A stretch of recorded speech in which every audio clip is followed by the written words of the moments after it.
లో దర్శనానికి. ఇవన్నీ షాకింగ్. ఇవన్నీ చూస్తామంటే ఎక్కడికి పోతున్నామో అర్థం కాకుండా వీళ్ళు ఇష్ట ప్రకారం చేసే పరిస్థితికి వచ్చారు. దానిపైన ఈయన దాడి. Andhra Pradesh has little role in the management affairs of the Tirumala Tirupati Devasthanam temple. Little role.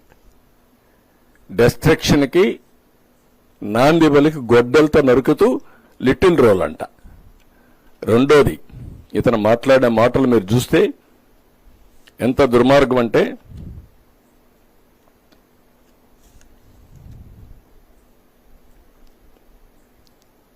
To summarise the process, the tanker containing ghee that reaches the temple should be accompanied by a certification as to the purity of the ghee and quality of the product from agencies that are accredited by the NABL.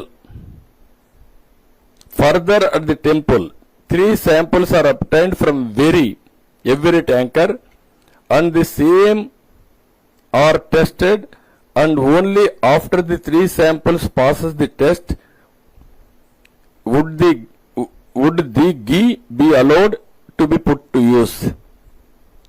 అంటే అతను ఏం justification చేస్తున్నాడంటే మొత్తం టెస్ట్లన్నీ అయిపోయినాయని.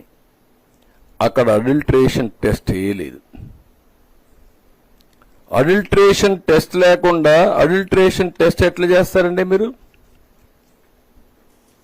అందులో మీరు చూస్తే అక్కడ చేసేది ట్యాంకర్ ద్వారా వచ్చినప్పుడు ఆవు నెయ్యితో పాటు తేమ,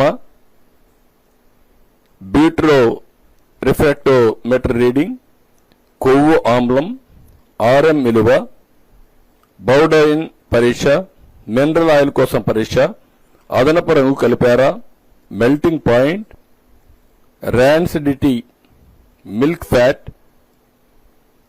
పోలెన్స్కే వంటి ప్రాథమిక అంశాలు మాత్రం చేస్తారు.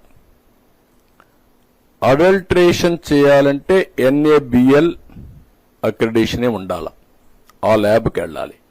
ఆ టెస్ట్ లేదు. అలాంటి టెస్ట్ జరిగిన దాఖలాలే లేవు. వీళ్ళు సింపుల్ టెస్టులు చేసి ఆ సింపుల్ టెస్టుల ప్రకారం 18 ట్యాంకర్లు రిజెక్ట్ చేశామని పెట్టే పరిస్థితికి వచ్చారు.